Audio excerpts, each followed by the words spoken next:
Yes,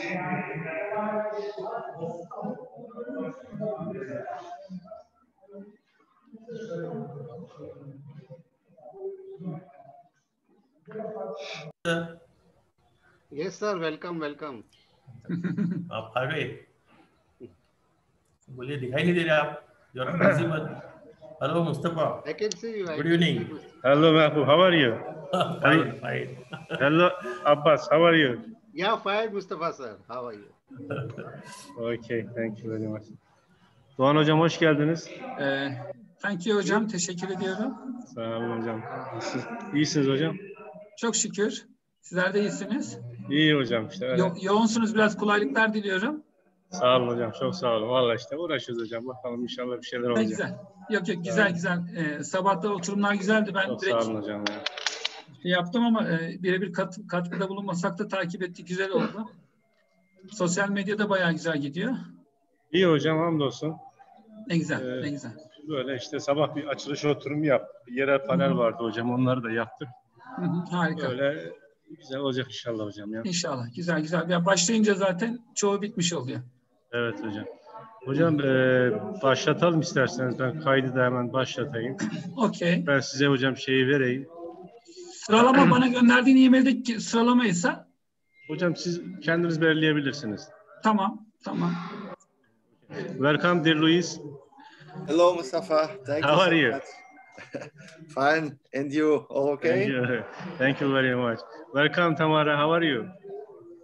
Thank you very much. Very fine. Thank you. I'm very glad to see you all, to greet you from Serbia. We are not in lockdown yet. Okay, thank you very much. We will start our lockdown tonight around 8-9 p.m. All afternoon. All weekend, sorry. Evet. Hocam ben size hemen şeyi verdim. Mail yaptım hocam. Tamamdır hocam. Şimdi hocam bir de canlı yayına ben hocam sizi şey yapacağım. Pardon hocam. Bir geri alayım hocam host'u. Ben canlı yayını başlatayım. Tabii ki. Hocam bir beni tekrar host yapabilir misiniz? Hemen yapıyorum. Ben de şey yapıyorum. Hocam participans'a gelin hocam. Participans'a tıkladım. Oradan size hemen host görevinizi verdim hocam. Hocam host galiba bende kalması lazım bu canlı yayın için. Ben buradayım sıkıntı zaten yok, hocam. Hiç sıkıntı yok. Yani host tamam, hocam. Zaten beraberiz. Tamamdır hocam, ben hemen. Evet hocam. Tamamdır hocam, şu anda başlıyor hocam. Buyurun hocam. I'd like to welcome everybody to our panel discussion today. We will be talking about the normalization process during the global epidemic period.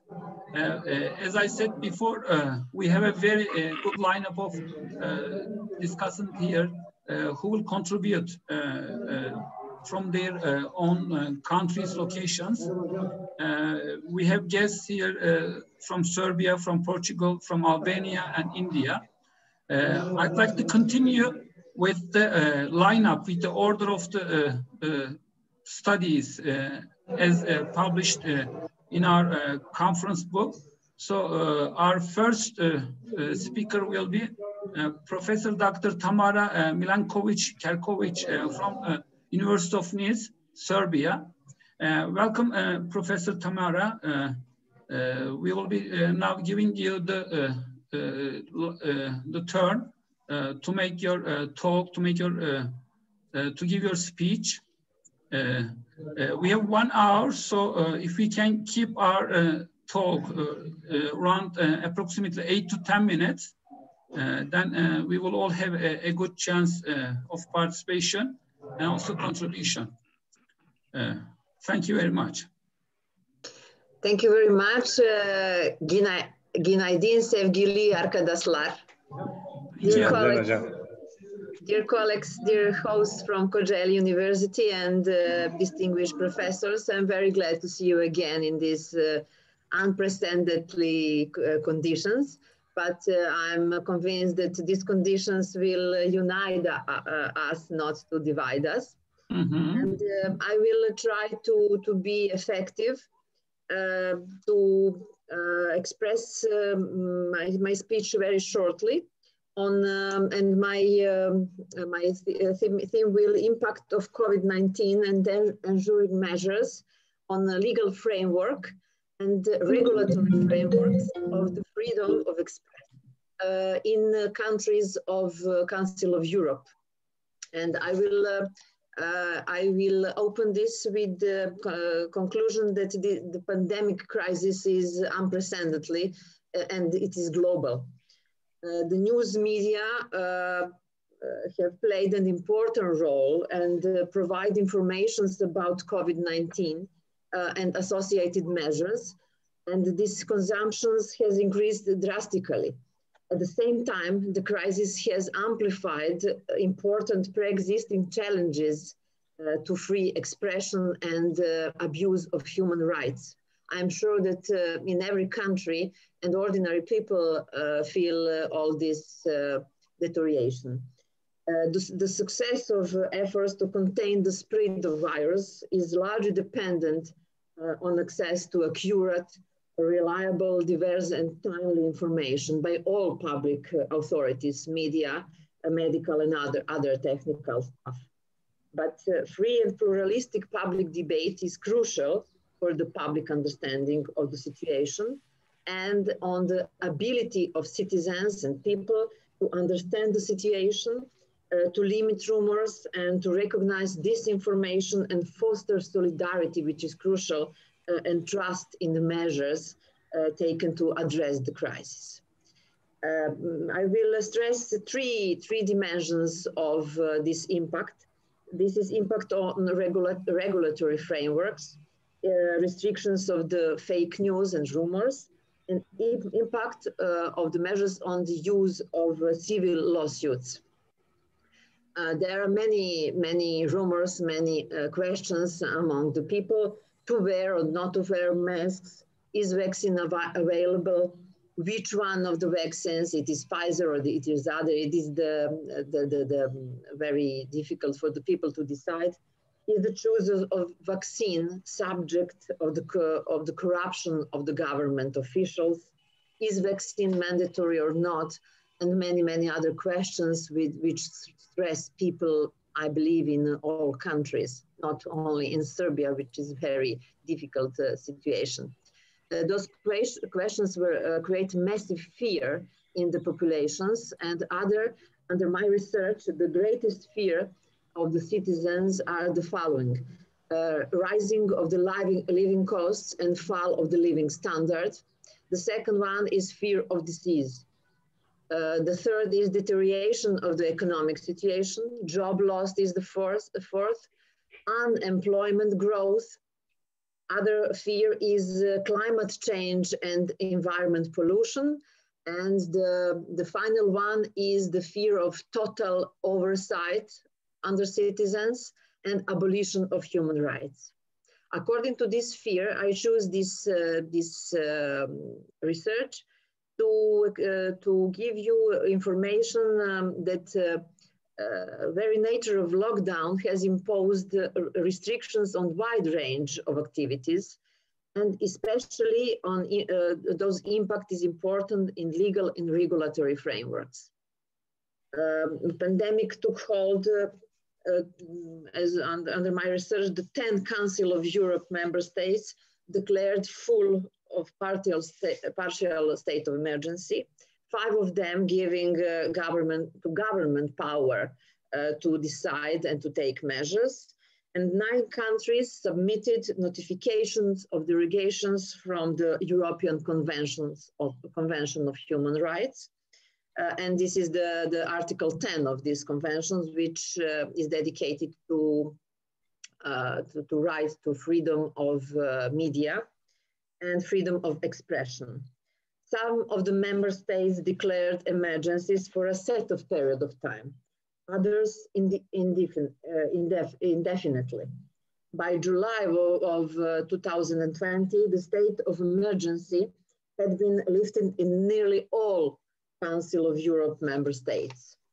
The type of measures introduced under the states of emergency typically included prohibitions of the breaking of the lockdown, And that was introduced across the Europe, also in Serbia, I believe in all of your countries. Public gatherings or more than a certain number of people were prohibited, and there were restrictions limiting mobility, including the use of public transportations. Non-essential business were and are now forced to close. And restrictions were also imposed on freedom of expressions and access to information. Because the access to the information is crucial to satisfy this demand of information, government in most member states has regular press conferences, but in many cases, those conferences was abused for a number of media. And governments created dedicated hotlines and to answer questions and set up websites to keep records of infectious states. But the calculations methodology for the numbers of fatalities and those recovered differed from countries to country, and in some cases changed over time. In some countries, reports that authorities sought to control them unduly, using them as opportunities to make announcements, but not allowing journalists sufficient opportunity to questions to the information provided to the measures. For example, in Hungary, in Serbia, I find in Spain too, journalists complained that questions had to be submitted in advance and were pre-selected by the government. For example, in Serbia, we had the crisis staff and this body which take the measures as the official body for implementing measures against the pandemic, hide data of the number of dead and infected and adjusted it to the political situations and the need to call to the elections to let this lead to the great distrust in measures of the crisis headquarters. Other abusement of rights to and freedom to the media and free expressions is restriction to the fake news, misinformations, and cause panic. For example, in February 2020, the World Health Organization announced that the coronavirus pandemic was accompanied by infodemic or disinformation. For example, the Russian Federation amended its criminal code and imposed strong fines, about 23,000 euro and 5 years of prison of anyone found to deliberately spread false information about matters of public safety. For example, in Serbia, during April, a journalist who reported on the poor and difficult situations in hospitals about wearing masks and protection objects was arrested and put in jail. Following the reactions of the public and international organizations, the government withdrew the decision to inform during the coronavirus pandemic, which forbid the crisis headquarters and municipalities to provide local media and public with information regarding the health population. This total control has an impact and in the framework of the use of civil lawsuits.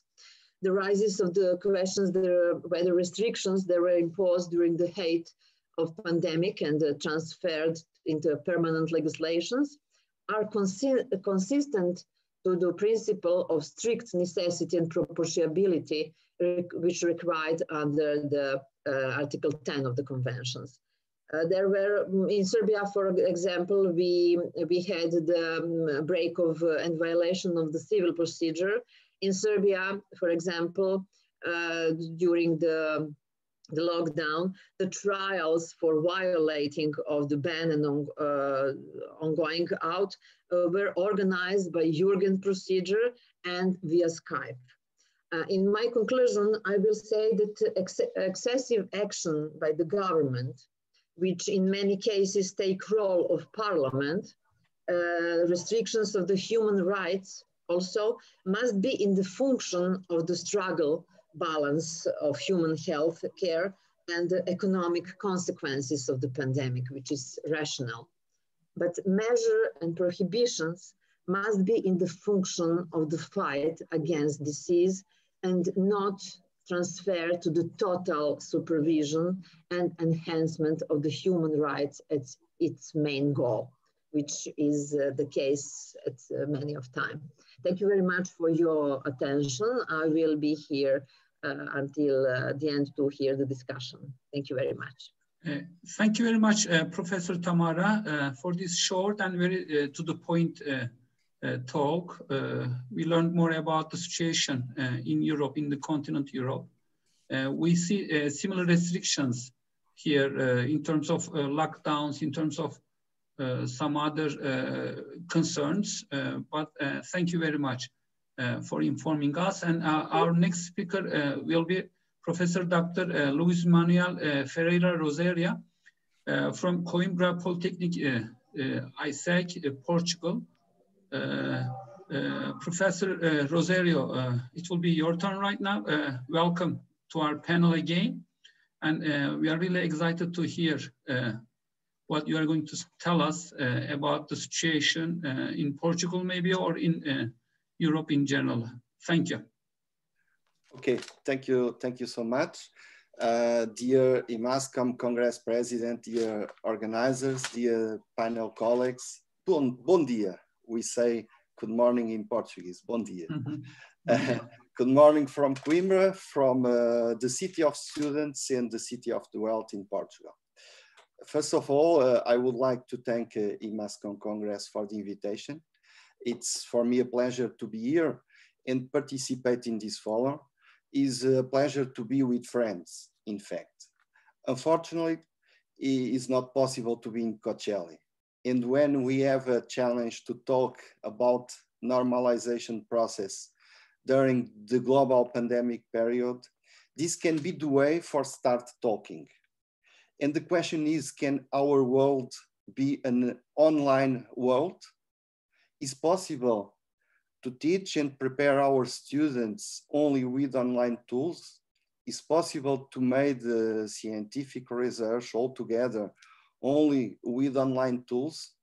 I believe this is an important question to answer, and we must pay attention carefully on this. We hear and check all around the world, this is the new normal, this is the new normal. But what is the new normal? For me, as a teacher from applied sciences, from mechanical engineering, in fact, I am a mechanical engineer, and as a researcher in applied biomechanics, I think we must be very, very careful with this. First, reaching applied sciences only with online mechanisms is very dangerous and will not prepare well our students. And in Europe, mainly it's what is happening now, online tools. And I think that the teachers are not prepared for this. I say dangerous because it can be a temptation for the politics of the countries, of some of the countries, in order to reduce the education costs, but cannot be the way. I say dangerous because the students, our future engineers, will not be well prepared and can be a risk for the companies to get well qualified engineers. This don't mean that these online tools cannot be used in the future. Yes, it can be used and it must be used, but in my opinion, only as a complementary way to teach and prepare our students. Other important question for me is about the researchers and teachers networking. Now we have the online conferences and the online meetings between researchers, students, and other people. It's very good and it's okay. And this is a good solution in the pandemic period. Much better than to be quiet. And of course, congratulations to Imascon organizers to provide online congress. It's a way, it's so good. But nothing can be compared to being in person at the congress. The important networking that can be provided by a real meeting cannot be compared. Sometimes new important ideas in networking starts with a simple coffee in the coffee break. So this cannot be the new normal. Yes, we must be adapted.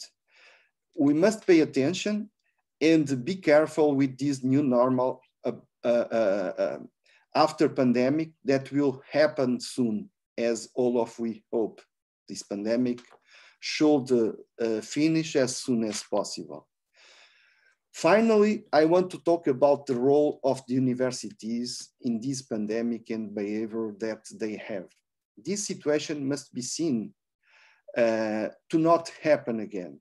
And we have the tools to teach our new generation the important role in this society. A lot of the universities all around the world have developed tools and systems to combat COVID-19. And almost of them involving students. So wonderful, so nice. Can we imagine the lot of things that all these students learning when involved in these developments? And the question for me is, this has not stopped yet. So as universities, we have an important role to provide the tools to involve our students in these new developments and to teach them with these tools, learning, being involved in these projects. If possible, I want to share you a simple example, a Loopy project. Can I share the screen? Okay. Loopy project involved students from mechanical engineer together with medical doctors, dentists in this case, in the Portuguese company. The idea was to help dentists that needs to use special glasses and provide frontal protection. I share this film with you because all the students involved on this solution learn a lot. Here we can see that these students learning working on a solution and provided to the society a solution for an identified problem. They have contacted with other people from out the university and all the competencies they earned are so good. And other much important thing, the role of the university, the social role of the university at work and must works. To finish, I think that as higher education schools, we have an important role in the future, during and after global pandemic period. And all the people, from teachers, students, staff, all the people should be involved in this process. Thank you very much for the invitation. And a big hello to all my friends presented here, and a special big hello to all my Turkish friends. All the best for all of you and for your beautiful country and beautiful people. Thank you so much. Thank you very much, dear Luis. Thank you very much, Professor Rosario, for this informative presentation. Also, thank you very much for showing the video and then the shield that's applied in the field of dentistry, I guess, but it can be also used in some other fields which have a close contact with the patients or with the people who are taking the services. Thanks a lot for this excellent presentation. And we'll be continuing with Professor Associate Dr. Flora Merko from Alexander Mosi University, Albania. I have to check, do we have a professor here? Yes. Dear Professor Merkel, can you unmute yourself? Thank you very much for being here today with us. And we also welcome you to our conference. Hi everybody, sorry for the late, but I was in the important meeting with the dean, so enter a little late, but I am here now. Yeah, you just made it. I mean, it was your turn, and that's a very Yes, punctual thank you very much. attendance. Wish all of you to be in good health, and thanks the organizer of the conference for inviting us again as a keynote speaker. We are as at home in this conference, so thanks again. I have prepared something about impact of impact of COVID-19 in tourism. I don't know if I can share. Yes, I can share this. Okay. Yes, you should be able to. Yes. Can you see? Yeah, we can follow you. Okay. Coronavirus, sorry, impact on the tourism sector. I have collected some data about why I have choose tourism, because it's one of the most important sectors on the economy. According to a study conducted by the World Travel and Tourism Council in 2019, in 185 countries around the world, tourism represented the third largest export category after fuels and chemicals, 10.4% of global GDP, 10% of employment, 7% of global trade, and contributed 3.9% of global growth in 2018. These are the important figures why I have chosen to present what the big impact has had and will go to have coronavirus or COVID-19 in tourism sector. Here are some figures about the contribution of tourism and travel to GDP. This graph represents top 10 countries, where the first one, of course, is United States. The figures are in $1 billion. As we see, that are very big amounts figures for 10 countries that show us the contribution of tourism and travel to GDP. And starting from US and China, different continents, and going with Europe, Germany, Italy, United Kingdom, France, Spain, etc., and other countries like Mexico and India. Here also something, some other data about the employment in travel and tourism industry. So as we can see, the figures are in thousands. China and India has the bigger figures about the employment in travel. That the figures are shown only to tell us that the impact of COVID in tourism is very big, because the employment of the people is too high, the contribution is in GDP is too high also. And now some figures about the impact of COVID. In 2019, the number of tourists increased to 1.5 billion. That is an increase of 0.5 billion in the last 8 years. Tourism supports 1 in 10 jobs and provides livelihoods for many million more. Expectation were that this number would continue to rise through 2020, but after the spread of COVID, the tourism industry is going through a severe crisis that is provoking the decline of the stock market in all sectors. And we can really say that tourism industry is the most affected one. Let's see the evolution of the number of tourists over the years.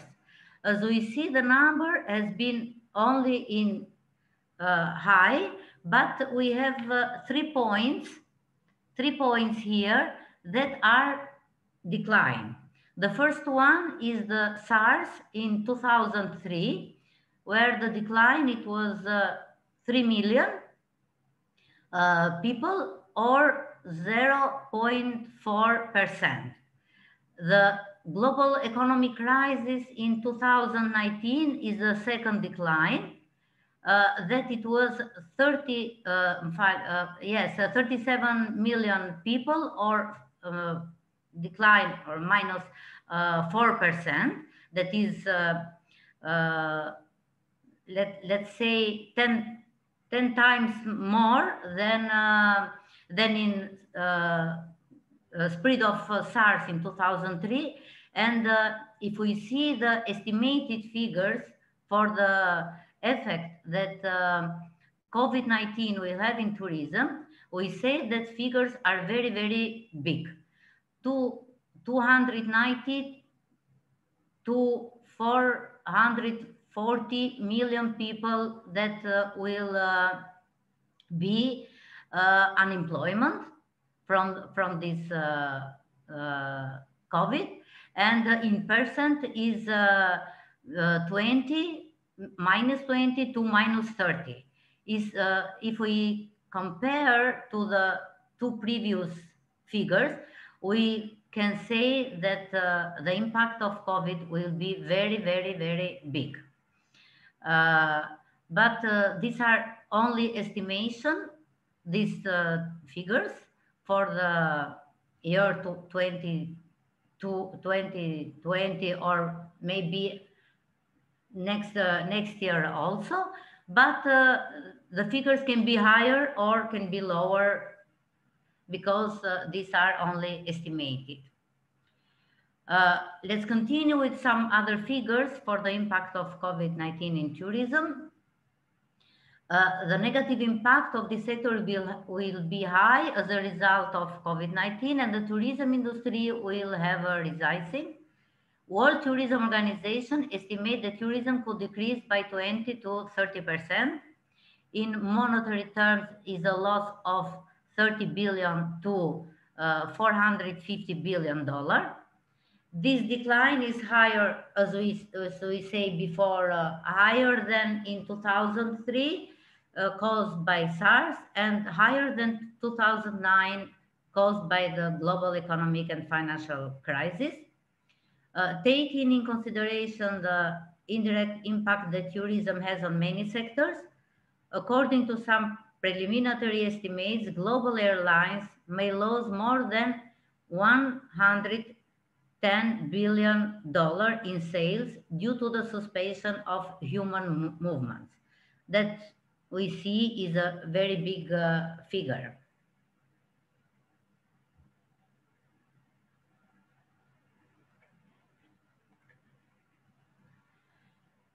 Current situation about our coronavirus update. Main uncertainties can be grouped in 3 categories. The duration of the crisis, pandemic control, travel restrictions, reactivation of transportation, whether a second COVID-19 wave will occur, because as we can see or heard, Germany is waiting for another hit, and other countries are waiting maybe that another wave of COVID will occur during the winter, because are mixed COVID with other problems of the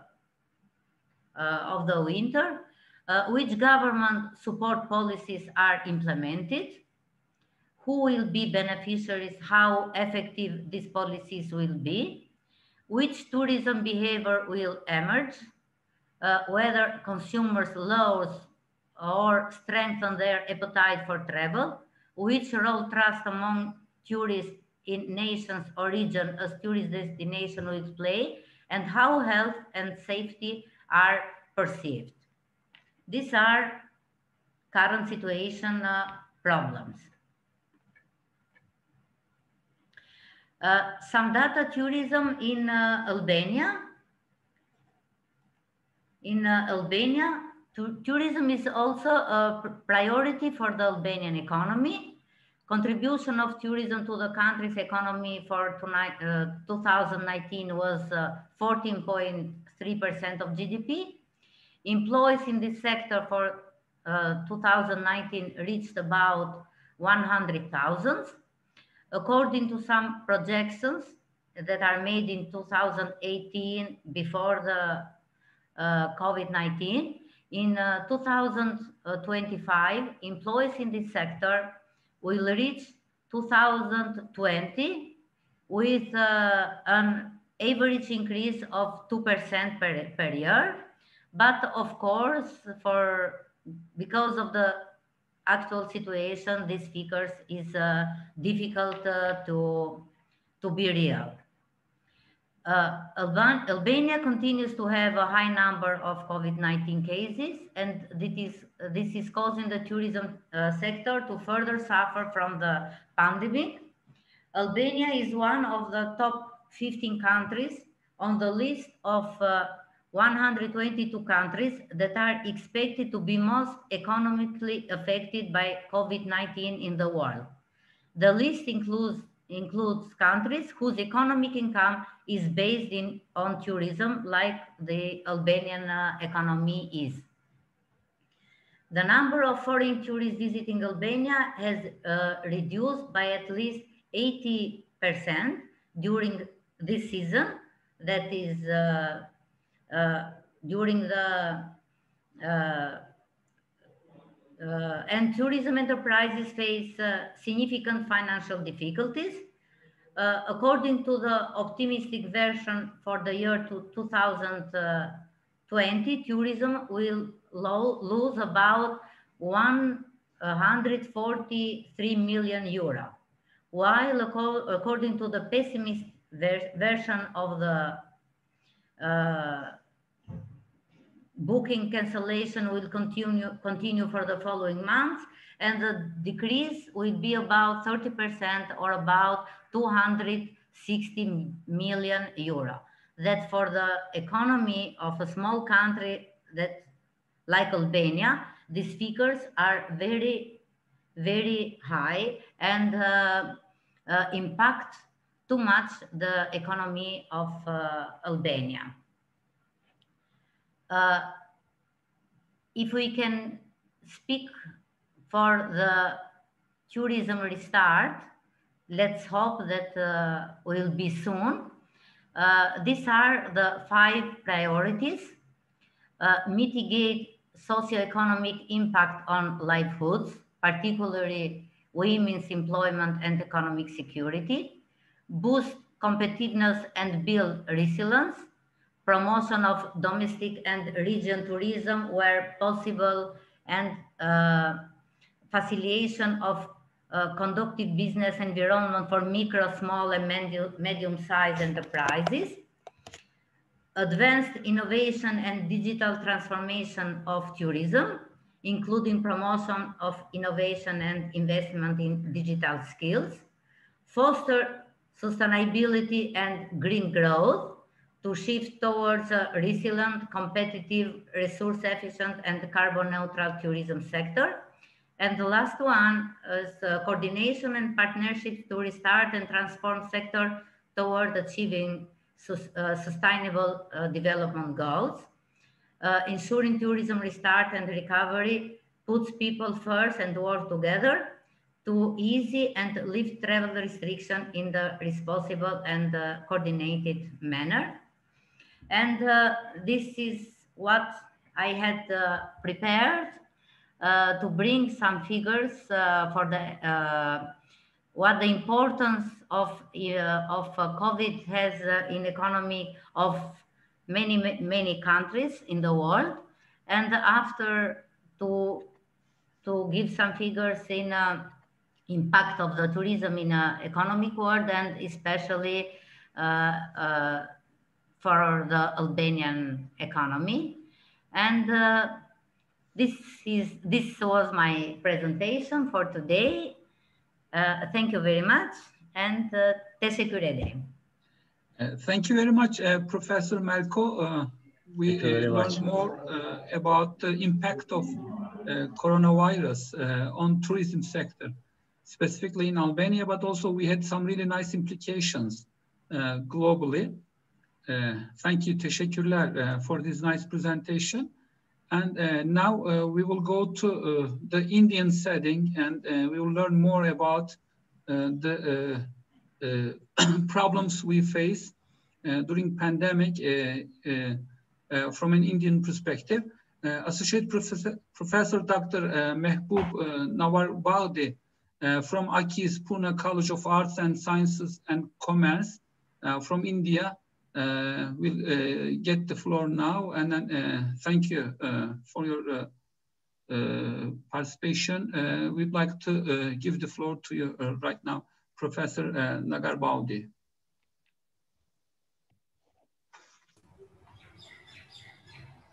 Thank you. Thank you, Professor. Welcome, welcome. We are honored to have you here with us today. I can share my screen now.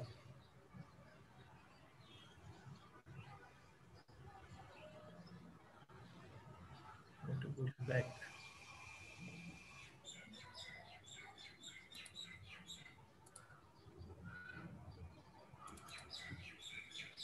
Mustafa Hocam, can you cancel the screen sharing? Yes, I'm sharing. Yes, Hocam bir dakika. Tam bulamadı gerçi ama. Hocam ekran üstündeki yeşil düğme. Thank you very much. That's the green button. Professor Nawarbadi, would you like to share screen? Do you have a presentation? No. No. Okay, then Mustafa Hocam, if you cancel the previous screen sharing, then we'll be good. No. Tamam hocam. Yes.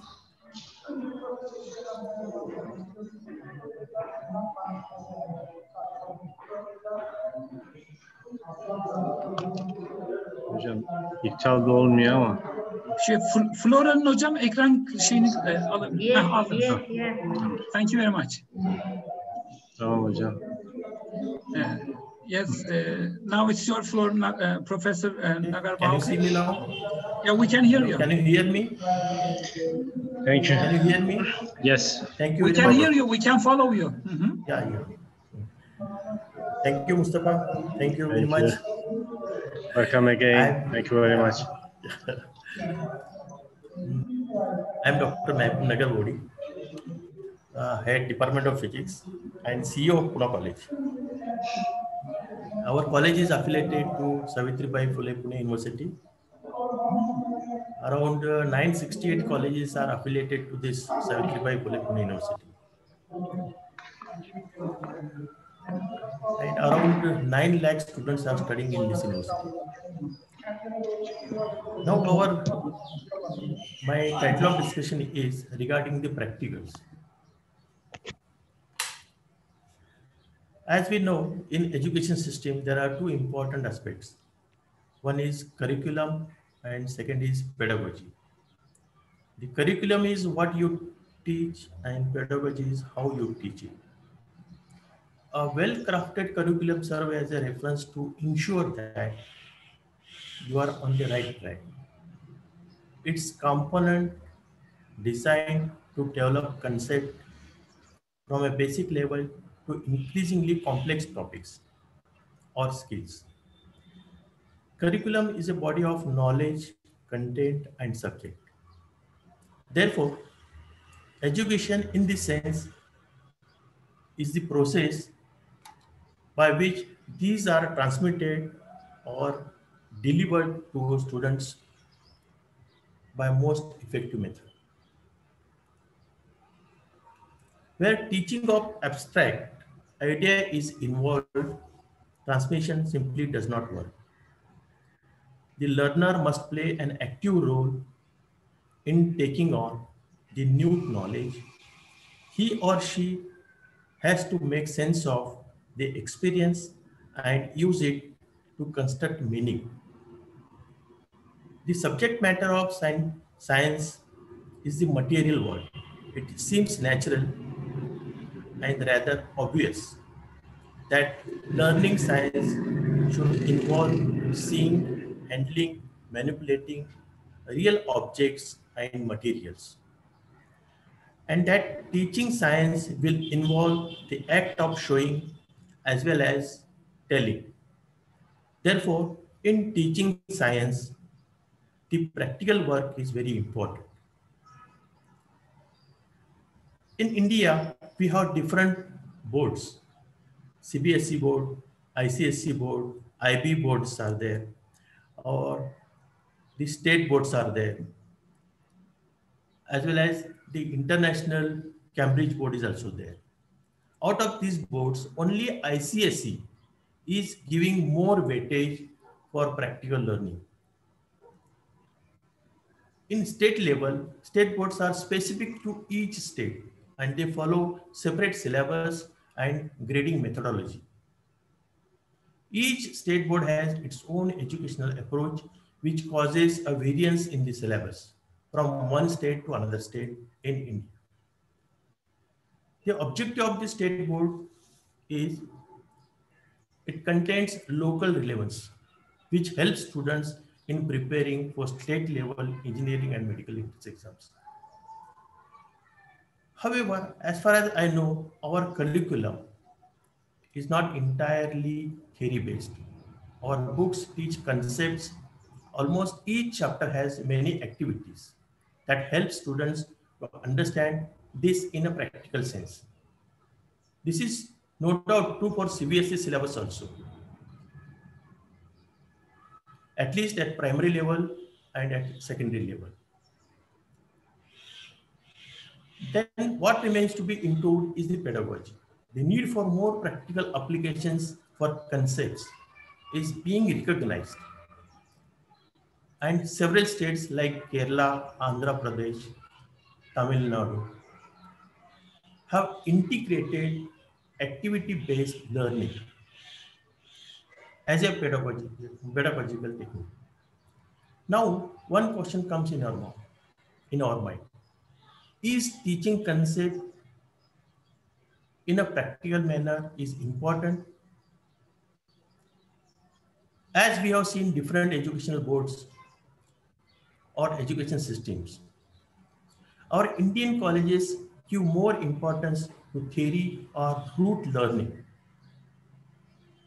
The main drawback lies in the college for not having the required instruments to show the students the practical implications of those theoretical lessons.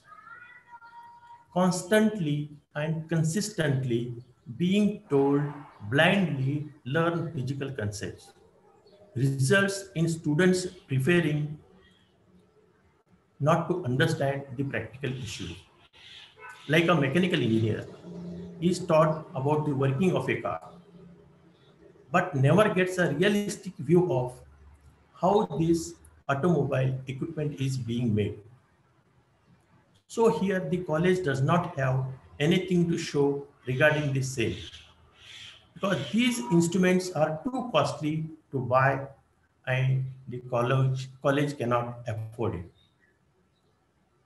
Whatever capital the college gets for its lab development from the government or any other source, they utilize it.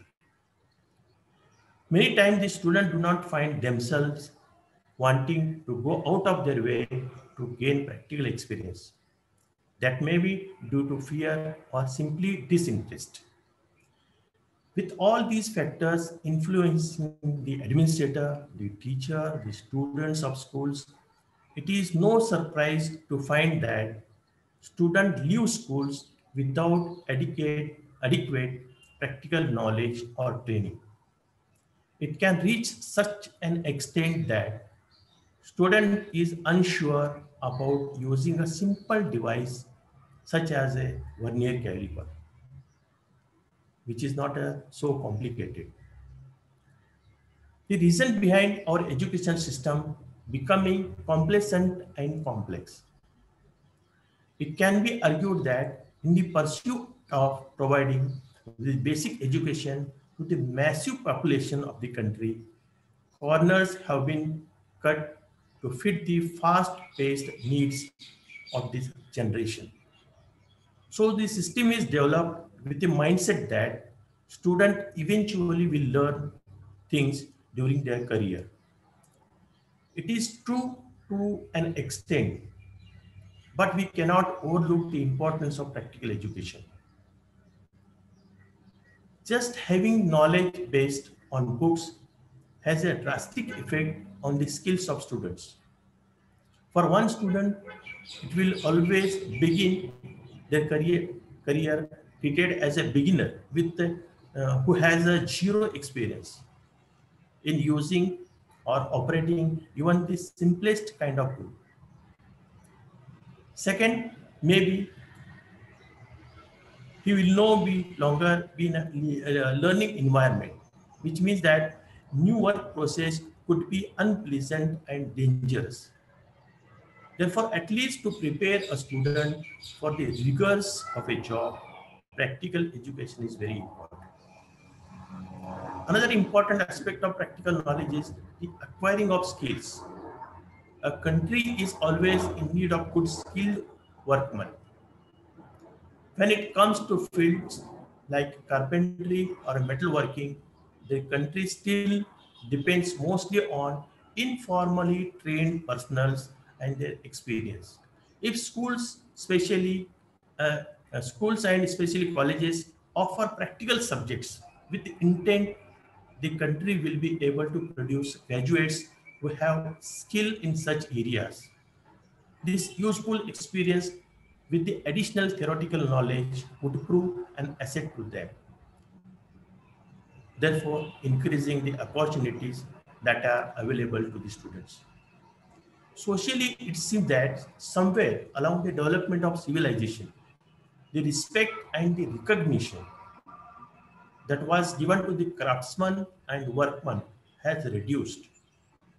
This state can be tackled at its most fundamental level by exposing students crafts and trades in question. It might displace the stigma attached to such jobs and in turn open up new avenue for students. Students can also learn new skills they might not know they possess.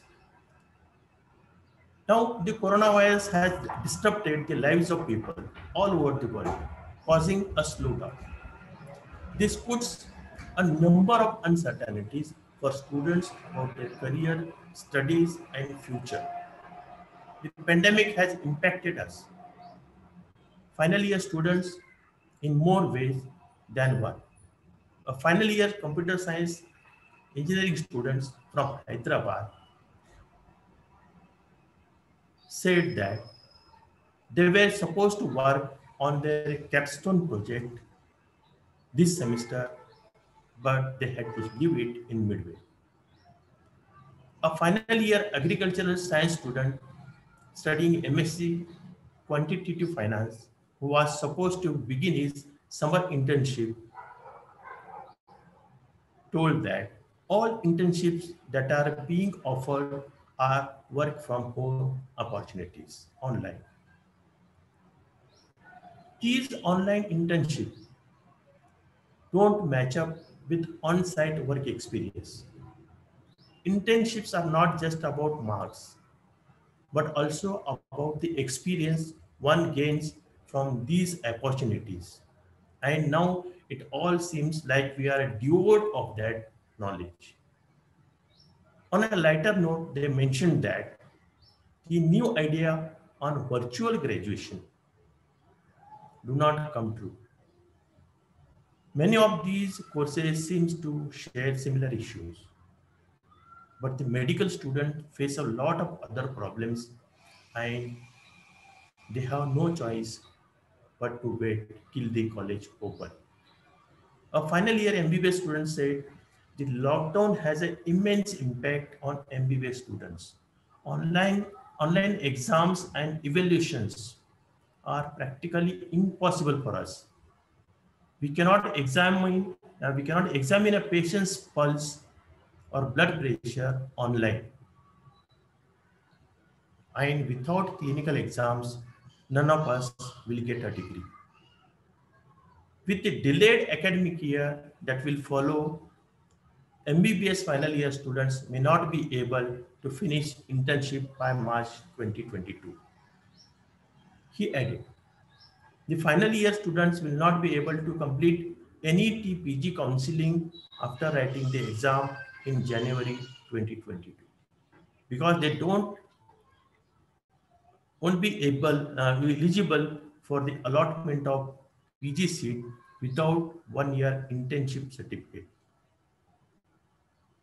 One more final year MBBS student said the pandemic would have a huge impact on the placement of opportunities in good hospitals because of the loss of clinical classes that help us to acquire practical knowledge in the medical field. But now everything has been postponed due to COVID-19.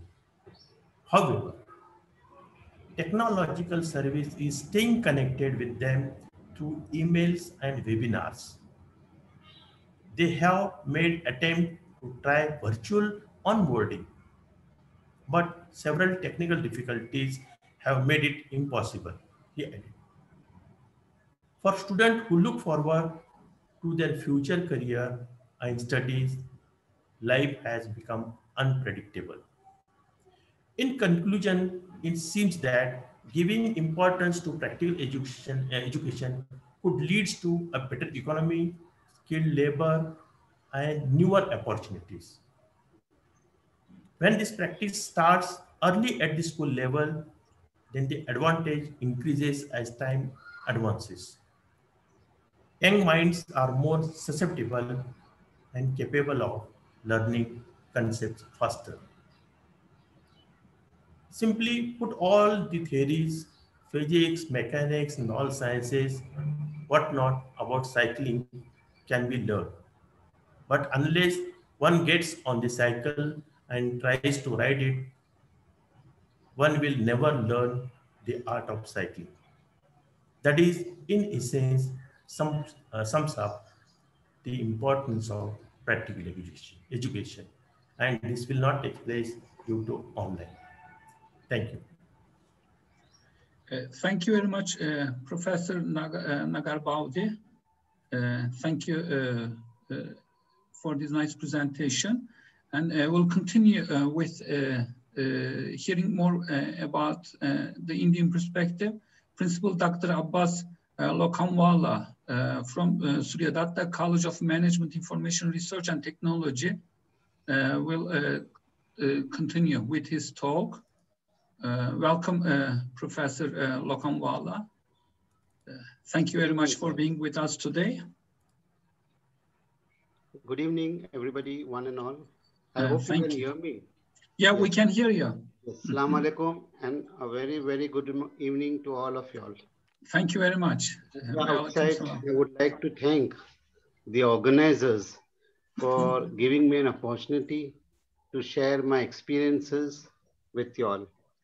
It's really an immense pleasure to be in the midst of all of us.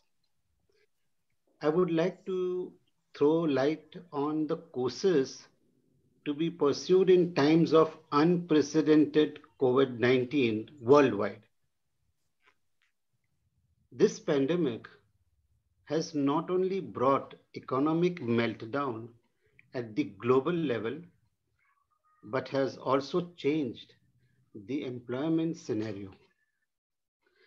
A sizable number of professionals and semi-skilled people lost their jobs and are now looking for other livelihood options.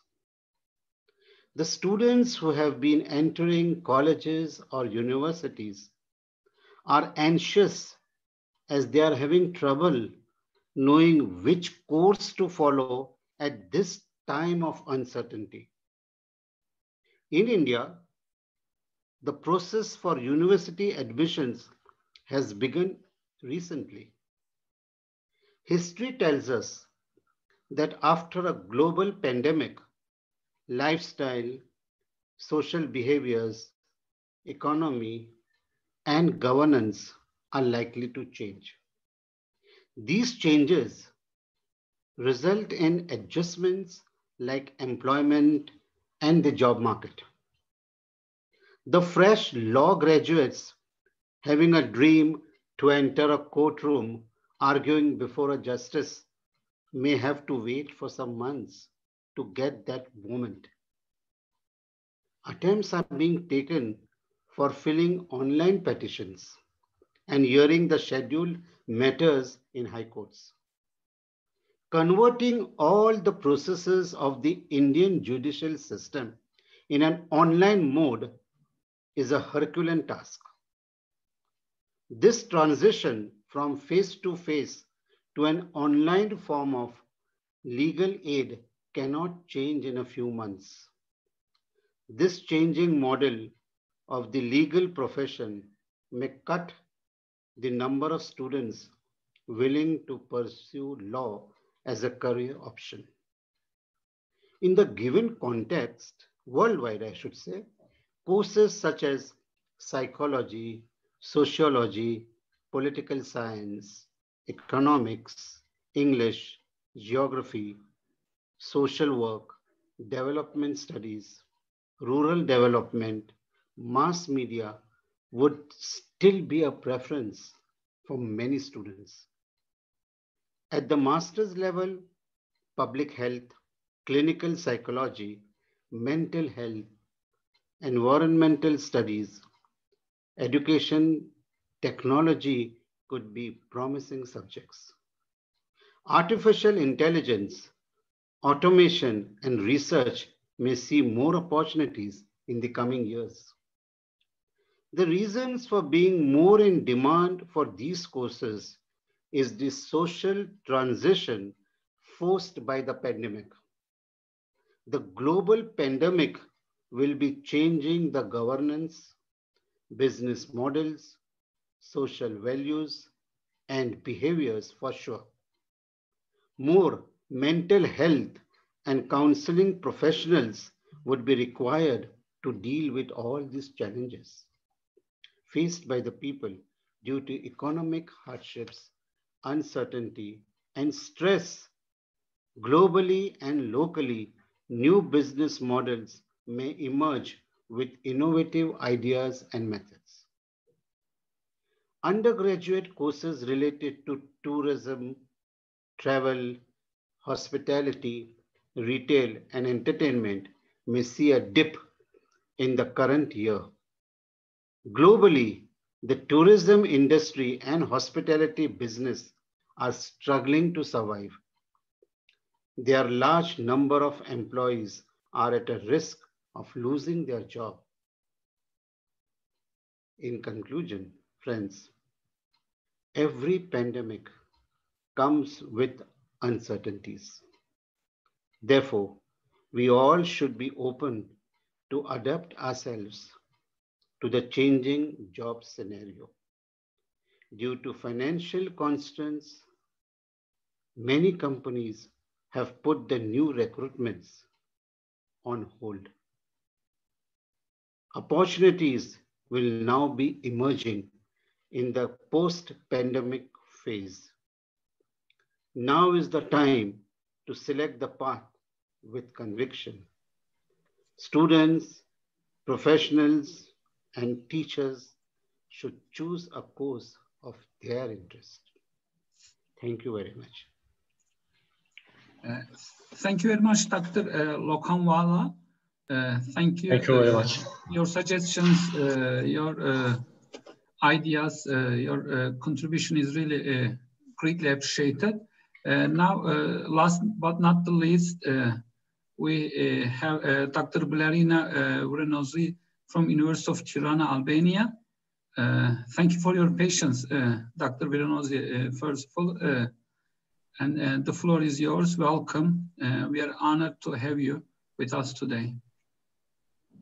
Thank you. Thank you for inviting me to this online conference. I'm from University of Tirana, and I will introduce you with the data of our survey. Okay.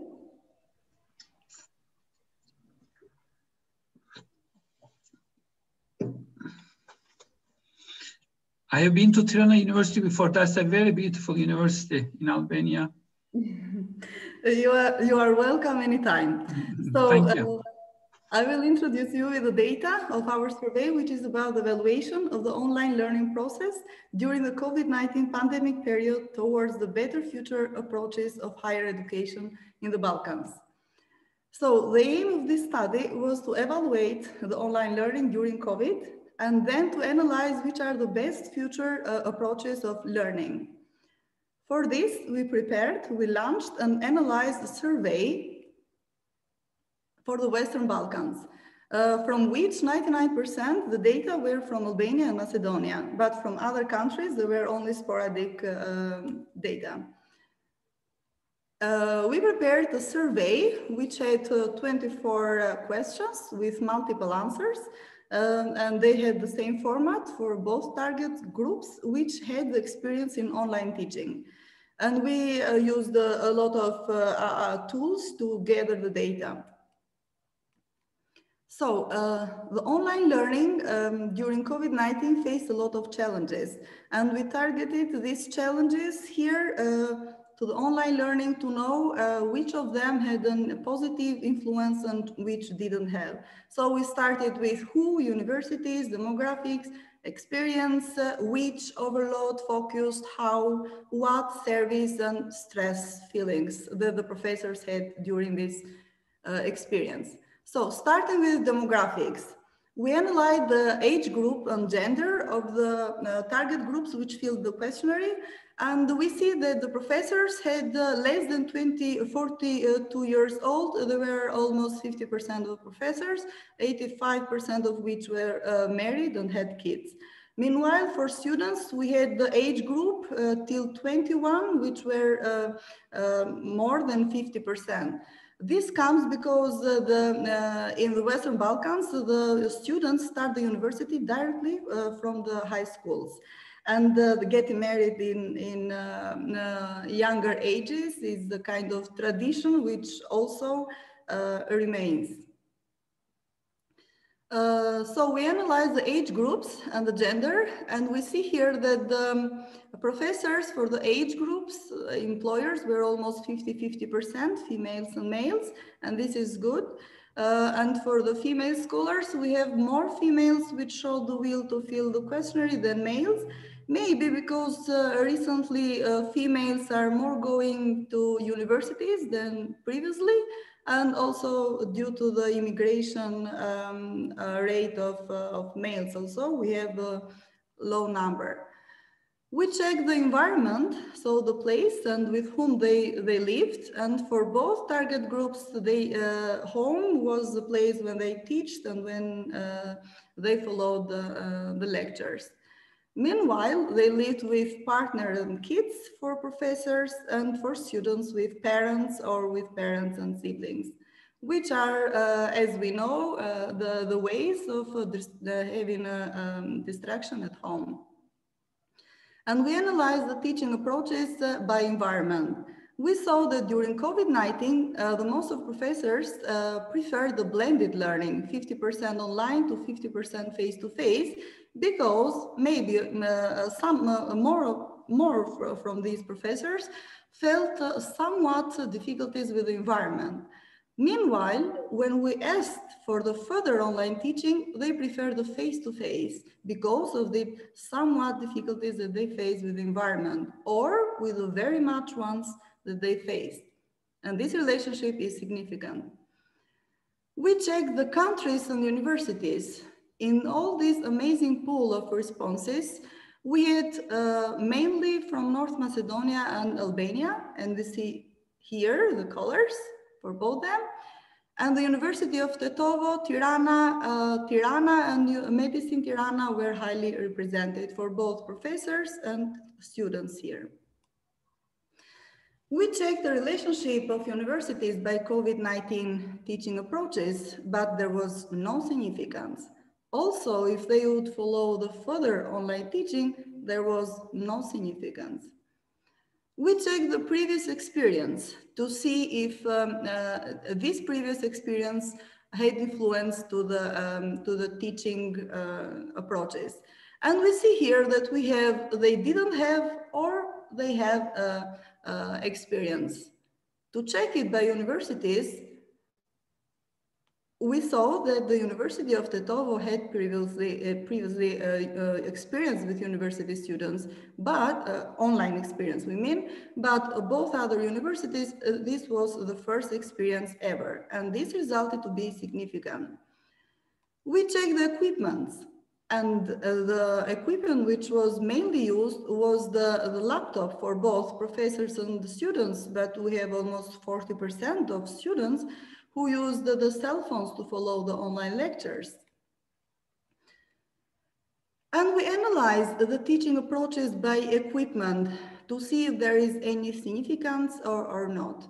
So during the pandemic, they preferred the blended learning because they somewhat felt the difficulties with equipment. But for further online teaching, they prefer the face-to-face because somewhat or very much they had difficulties with equipment, and this was significant. We checked the noise, which is a consequence of the equipment itself or of the service of the internet. And we saw that during the pandemic, they preferred blended because they felt somewhat difficulties with the noise, but if they would like to follow further the online teaching, professors say no, because as we see here, they felt a lot of difficulties with the noise during the online, and this was significant too. We checked the overload for professors about the courses number per second semester that we analyzed and the hours per week. And if we see here, we have a large, a considerable, let's say, percentage of professors and students who had this more than 5 courses per one semester, which is translated also to more than 13 hours per week. But this didn't impact to the online learning. And we check the camera and audio open, which is an important feature of the interactivity of students and professors. And we saw here that mainly they had the audio open, so not camera, which we see here for the professors too. But for students, we have that some students were not attracted to the online lectures at all. They were doing something else. So we saw this influence of interactivity to teaching approaches. And during COVID-19, because of somewhat interactivity or very much, they preferred the blended learning. And in general, if they would follow the teaching, online teaching or face-to-face or other options, they choose the face-to-face because of these somewhat difficulties that they faced with the interaction with students. And both these were significant. Checking the online platform that the universities used, we see here the Google Meet is the main platform that they use, but also there is the Google Classroom and the Zoom.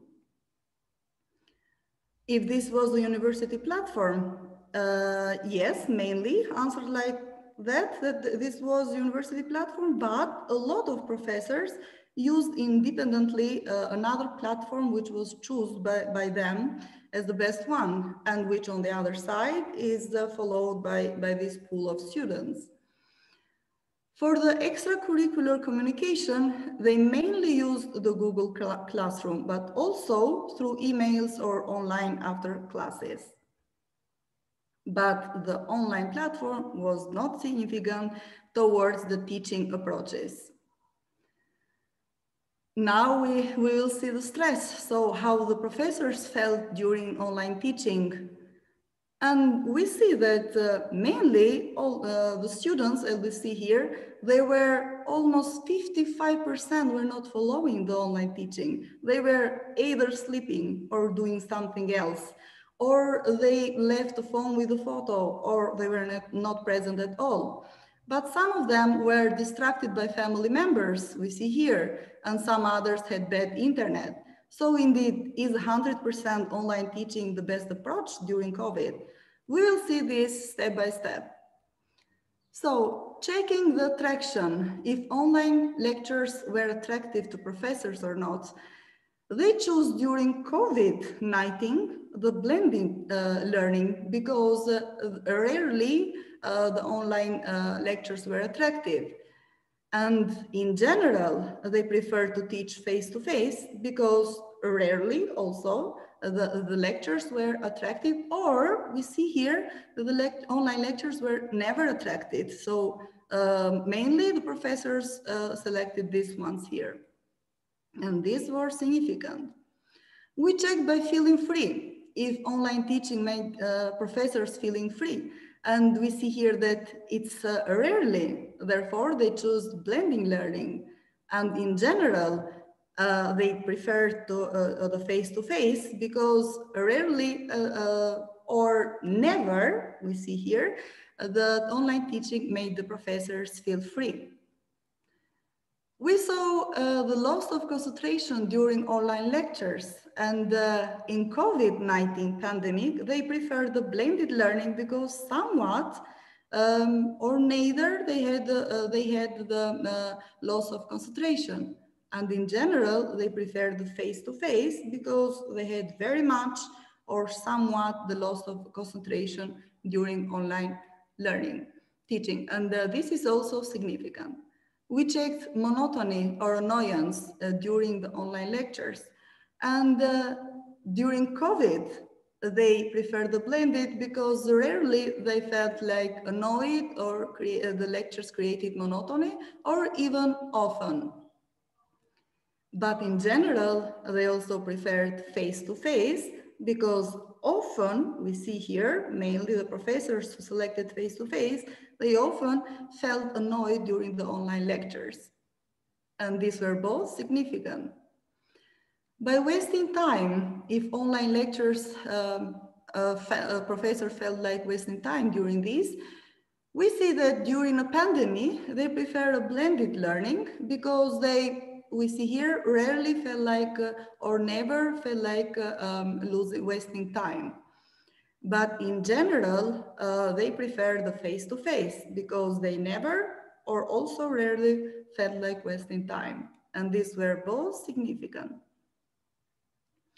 We checked by spending, and we heard a lot from our colleagues that spendings during COVID-19 were less than when you go to the auditory face-to-face. So we checked this, but this was not a significant relationship because we have here a distribution of the answers for each of the answers of online teaching were the same for all the answers.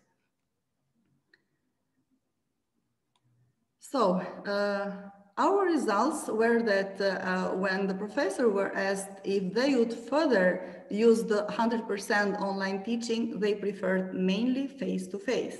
But in case of any other pandemic or during this COVID-19 pandemic, they preferred the blended, which means the 50% online and 50% face-to-face. And we conclude that these selections, these preferences of our colleagues were impacted by the environment, by attraction, by freedom, by loss of concentration, wasting time, monotony, noise, equipment, interaction during the online learning, and they were not influenced by spendings or others that we analyzed here. Previous experience didn't influence only to each university's. So this was my presentation, and I want to thank a lot to all my colleagues and students who felt this amazing pool of data. And so we show that the COVID-19 didn't stop us. And thank you very much from the class of COVID-19 for your attention. Thank you very much, Dr. Viranoti. This was really informative. We learned a lot from the perspectives of the students and teachers, and not only from Albania, but also from North Macedonia. Specifically, thank you. We hope we can also follow the publication when it is published, because it's a very comprehensive study. Thanks a lot. And I would like to also thank everybody for their contribution. We had a very productive meeting from different parts of the world. For some people, it was like coming close to noon, but for some others, it was late in the evening. Thank you very much. Mustafa Hocam, would you like to say something to conclude? Thank you very much. Thank you for collaboration, and thank you, very good, effective study. Thank you very much. We would like to see you maybe face-to-face in coming conferences in our beautiful city of Kocaeli. Thank you. Thanks a lot. Thank you. Thank you very much. Thank you. Okay, Mustafa Hocam, we can finish it whenever you feel. Tamam hocam. Hocam çok teşekkür ederim. Sağ olun size de. Thank you. Thank you very much. Greetings from Kocaeli. Thanks a lot for this amazing session.